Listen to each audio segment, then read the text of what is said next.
Good day, everybody, and we meet yet again. And today I just wanted to tackle quickly a question on electrostatics. This involves, pendulums to some extent, but more so forces that are at equilibrium involving an angle. So if you haven't subscribed, please make sure that you do the right thing, okay? And let's dive right into the question. And please don't forget to hit that thumbs up, okay? If you like the lesson, and please do tell others about the many great lessons that we are learning together on this channel. All right, let's go right ahead and try and solve this question. So they tell us that we've got a charge sphere which is placed 0.3 meters, okay, charge sphere A, which is this one here, okay, which is positive 1 nanocoulomb. Okay, please know your units, by the way, okay, of measurement. So you know that nanocoulomb, that's times 10 minus 9, right? So they say it's suspended by light, okay, is placed 0.3 meters from sphere B, which is suspended by light string. Okay, so they say sphere B remains stationary at 20 degrees. So which means that sphere B must have been attracted by sphere A and it remained at equilibrium at that point there. Okay, so which is 20 degrees from its default position. Now, they say draw a free body diagram showing all forces acting on B. Now, so looking at B quickly, so it means that there are several forces that we're going to look at. Okay, so first of all, we know that the forces that would be acting on B, it's a free body diagram, so I'm going to draw that dot there. So first of all, you agree with me that it is being attracted by A. So there's a force of attraction that is exerted on B by A. So I'm going to draw that force over there. Okay, you can call it force of attraction, or you can call it electrostatic force, whatever you want to call it. Okay, so that's the force of attraction there. But which other force do you have? You've got that string there that is holding that that bob of a pendulum there. Okay, so there's a tension force actually due to the string. So I'm going to put it right there and say, okay, obviously it is experiencing a force of tension there. Okay, or you can call it the force of the string, whatever you want to call it. Okay, but remember, they've also given us the mass of bob A. Okay, yeah, they call this the bob of a pendulum. I don't know why the word bob, but nonetheless, that's besides the fact. Okay, so we know that gravitational force would now act on the sky. Okay, so we know this is going to be the weight or the force of gravity. Okay, so we know that's our weight over there. Okay, so there we have those three forces that are acting on, and this probably would be worth 3 marks, obviously, because you've got three forces. Right, now, I'm going to talk about it just now, but just stay with me just a bit. Okay, so now they say to you calculate the electrostatic force that A exerts on B. So we want to know what is the value of this force of attraction here that is exerted by A on charged sphere B. So ladies and gents, I just want to take you back to grade 11 to some extent, okay, where we've got forces that are at equilibrium. Now we know this causes an angle of 20 degrees with the vertical, right? So the triangular law of vectors that are in equilibrium simply says that if you've got three forces or three vectors that are at equilibrium, okay, they can be represented by a triangle with each side taken in order of its magnitude and direction. So, please don't try to remember what I just said. If you can, lovely. If not, this is basically what it means. So what it means is that we can actually break this whole thing down. I'm going to draw it over there if you don't mind. Okay, we can break this whole thing down, or we can actually draw it and represent it in terms of a triangle, because those forces are at equilibrium. What do I mean by equilibrium? They are balanced. It means that their net result is zero. Okay, so if we've got three forces like those, we can represent them in a triangle, and you'll see that each side will actually make a head to tail triangle. Okay, each side will be head to tail. So if you think about it, this is the force of attraction that's on this side. I'm trying to make that into a triangle, and then this side here, which is the tension force, I'm gonna just put T there. Okay, and then so we said this is the force of attraction. If you don't mind, let me call it FA. Okay, and then the last force that we have, obviously it's the weight. Okay, so can you see that they are all making a head to tail triangle? Okay, and the great thing about this triangle is that if you look at this and that force, they are basically at 90 degrees to each other. So as a result, I know that I can represent them as a 90-degree triangle there. Okay, but we also know one of the angles, this force here makes an angle of 20 degrees to the vertical. You agree with me, this is vertical, and so this would be 20 degrees over there. Okay, right, I'm not going to dwell too much into it. Okay, it is some form of revision for some of you. Okay, so we can actually represent all of this as a triangle. That's very important. Now, how is that important? Okay, because now it means that if it's a 90-degree triangle, we can actually use our trig ratios. By the way, there is another way to actually calculate this, but let me take this one. I actually like this one better. Okay, but you don't have to be biased. I'll probably, if we have time, I'll try to show you the other one. Okay, so what then happens is, remember, what am I looking for? I'm looking for the electrostatic force, the force that is exerted by A and B. But you realize that we don't have much information, right? However, you remember that we're given the mass, right? And we know one of the forces that we have there is the weight. So let's represent that weight there. We can find the value of our weight. Weight is equals to mass times gravitational acceleration. By the way, just please make it a point that you realize that's in grams. Okay, sorry for my my paper that's moving around. So in this case, that's 20 grams, right? So which means if I wanted to convert that to kilograms, it means that my mass would be 20 divided by 1,000, and that would give me 0.02 kilograms. Okay, so that's my actual mass. But remember, what am I looking for? I'm looking for the weight. So this would be 0.02 multiplied by 9.8, right? Okay, and that would give us 0.196 newtons. Now remember, this is the value of this weight here. Right, that's not what we're asked to find. We wanted to find the value of our force of attraction over there. So to answer this question, we've actually now set ourselves up in such a way that we've got a 90-degree triangle, right? Now, if you notice that, there's our angle there. We want the opposite side. And which other side do we have? We have the adjacent side. So which trig ratio says opposite over adjacent? You are right. I can hear you saying it.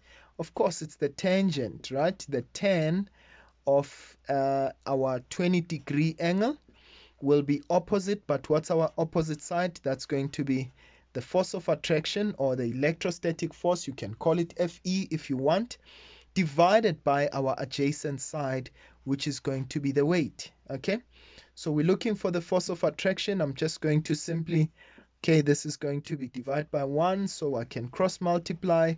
Then the force of attraction would be the weight, the tan of 20, but we know what our weight is. It's 0.196, 10 of 20. Okay, let's say multiply by 10 of 20, and I get a value of 0.071. Okay, I'm going to round that off if you don't mind. So I'm going to say this is 0.071. Okay, if you want to, you can make it to three significant figures. Okay, 0.713 newtons. Okay, so that is the force of attraction. I hope that you got that. Okay, all that we needed to do was to represent all of those forces as a triangle. Okay, and what we simply did was to just make sure that in our triangle we can now use our trig ratio. It's a 90-degree triangle. Okay, right, and then just the last question of it. Okay, you can see once you've done that, it just makes the whole question quite simple to tackle. And then just the last part of it, they say, well, calculate the magnitude of the charge of sphere B. Okay, they said specify polarity. Okay, so here we answered question 1. Here we answered question 2.1. And now let's go into question 2.2. Okay, I just want to make some space for myself there. Okay, so when I go into question 2.2, okay, so I want to calculate the magnitude of the charge of sphere B. Now, obviously, there's a force of attraction, right, between these two guys, and it keeps this guy stationary there. Okay, but what do I now know? I know the force of attraction, the value of the force. Okay, so we can use Coulomb's law, isn't it? So I can say, well, the force of attraction between A and B, or if you say force of AB, this is equals to K, Q of A, Q of B, okay, divided by R squared. Okay, right, so in this case, I know the magnitude of my force. Please don't worry yourself about signs or anything like that for now. I know the magnitude of that force. It's 0.0713. Okay, and we know this is 9 exponent 9. Okay, multiplied by the charge of A. They gave us that as 1 nanocoulomb. Okay, so this is 1 times 10 to the minus 9. Okay, multiplied by the charge of B.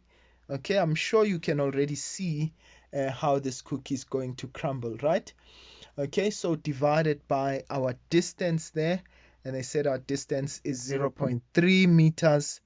Okay, but remember to square that distance. Okay, so all that's left for us to do is some mathematical gymnastics over there. So what I'm going to simply do is just cross multiply. Okay, let's find that product there and cross multiply. So I've got 0.071. I'm going to multiply that by 0.3 squared. Okay, on the left hand side, okay, I get, so if I multiply that with that, I get 6.42 times 10 minus 3. Okay, and then on the right hand side, I can already see this and that will actually cancel one another. Okay, please, you don't have to do it the way that I did it. You can do it your way. You can multiply there. Okay, but I can see I've got two exponents, same basis, and then 9 minus 9 will be 0. 10 to the power 0 will be 1. So 9 times 1 is 1, is 9 rather. Okay, so this is 9 QB. Okay, and all we need to do now is divide by 9. Okay, and I get a value for the charge of B to be equal to 7.13, okay, times 10 minus 4 coulombs. Okay, so that would be the charge on B. Now, that would be the magnitude on the charge. However, we want to also know, they said specify the polarity of it. Okay, so the polarity of it, if you think about it, for it to be a force of attraction, okay, it means that we have to have been dealing with unlike charges, isn't it? okay, or charges with unlike polarity. So that would mean in this case that B would have to be negative in charge, because obviously if it's positive and negative, we would end up with a force of attraction between them. Okay, so essentially that is how you would treat these type of questions. All right, maybe just as a as an add-on, just to show you just another way. Okay, so what you can do with that there is that what you can simply do is you can break that down into the respective horizontal and vertical components. Now already you already had force of attraction here, which was Fa, as well as the weight. Both of those, this one is a horizontal force and this one is a vertical force, right? Now you could break that force down into its components. Let me just draw them in a different color so that you can see them. Okay, so what I would do is I would say, well, let me take that as my horizontal component of that tension. So this would be the force tension in the x direction, but I also have the tension force, the vertical component. So I'm not going to draw it there, but I'm rather going to draw it over there. Okay, so this would be the force of the tension in the y direction. Okay, now how would you be able to determine those two forces? Okay, so if you think about it, if I take that as a triangle, it means that this tension force in the x direction, this is opposite, but you would also know that you have the hypotenuse there. I'm going to express it in terms of t.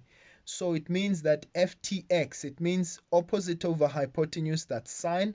Okay, so I would say it means that the sine of 20 degrees, okay, is equals to opposite, which is the tension of x in the x direction, divided by the hypotenuse, which is t. Okay, so if I cross multiply, this would be ftx, which is t sine of 20. Now what I want you to realize quickly here is that if I were to take in my horizontal direction, for instance, right, you've got only two forces that are balanced over there.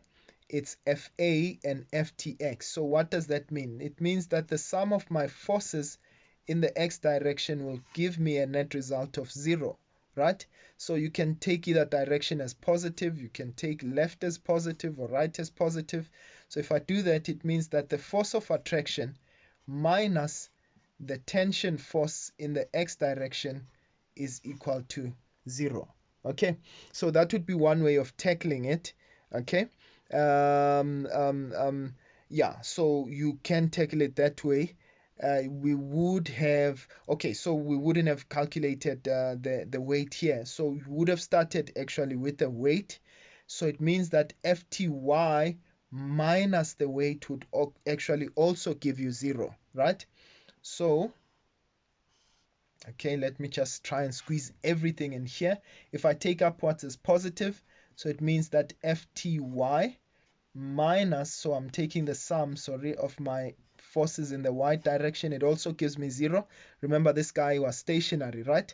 So it means that forces are at equilibrium. So Fty minus the weight, okay, this would be equal to 0. It means that the force of the tension in the y direction would be equal to the weight, which was that value over there, which was 0.196. Now, how would that help us? Okay, so if we were able to obtain that value of 0.196, but remember, what is Fty? Because that would now help us to get Ft, or T for that matter, right? But we know that if we have Fty, let's go back to that diagram. Fty would be this vertical component here. So if I know that my FTY component, okay, it's adjacent to my angle, and I also expressed it in terms of the hypotenuse. Can you see that? Okay, so it means that it's going to be the cos of theta. So if I take, so it means that FTY, okay, uh, no, rather let me say cos of 20 is equal to adjacent, which is FTY, okay, divided by hypotenuse, which is T, okay. Now what am I looking for? I'm looking for the value for T, right? So T, if I cross multiply there, T is equals to FTY divided by the cos of 20 degrees. So what you'd then do here is that you'd say, all right, so my tension there would be FTY, but you remember FTY is equals to 0.196, right? So you already have obtained the value for T, and you can take that T and put it in that equation there and obtain FTX. I'm just trying to show you. That's why I said I prefer this one. It's a little bit more neater, okay? But if you are compelled to work with components of a force, I suppose you'd go this route, okay? And you'll see, if I take that FTY, which was 0.196, okay, 0.196, divide that by the cos of 20, okay, I get 0.21, rounding it off, okay. So there's that value there, 0.21, okay. So I get that value to be 0.21. That's my value for T, okay. I'm sure some of you are already thinking, please stop, that looks monstrous. No. You just took that force there and you're breaking it into components, okay. So now I've got the value for T, okay. But I know that I can now obtain FTX, which in turn is actually equal to your force of attraction there. Okay, so then what I would do is take that T there, 0.21, and multiply it by sine of 20. Okay, so multiply that by sine 20. Okay, you'll see that we are back to that value that we obtained, 0.071, which is that value over there. Okay, so it means that it's actually equal to FTX, so that's 0.071, which is exactly the same as that value. Right, if you want to, you can continue with this method, but quite frankly, I really kind of prefer this one, where you just take the forces, you use the triangular law of forces at equilibrium, and you can basically use your trig ratios. Okay, right, so that's how the cookie crumbles. I hope you enjoyed this little short exercise as you prepare for those exams, and good luck, ladies and gents. Please don't forget to hit that subscribe button and continue studying hard. See you again next time. Sharp sharp.